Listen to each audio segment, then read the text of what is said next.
ناظرین، مکہ مکرمہ میں کچھ روز پہلے گرج چمک کے ساتھ طوفانی بارش ہوئی۔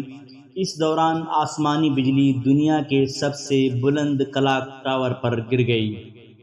یہ اپنی نوعیت کا منفرد اور حیران کن منظر تھا۔ آسمانی بجلی گرنے کے دوران وہاں موجود لوگ اللہ اکبر اور کلمہ طیبہ کا ورد کرتے رہے۔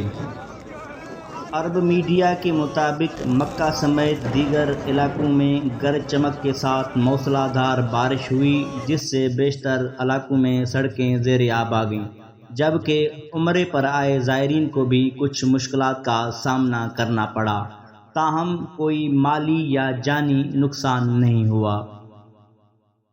اللہ پاک سے دعا ہے کہ اللہ تبارک و تعالی تمام زائرین کو محفوظ فرمائے اور ہم سب کو حرمین شریفین کی زیارت نصیب فرمائے۔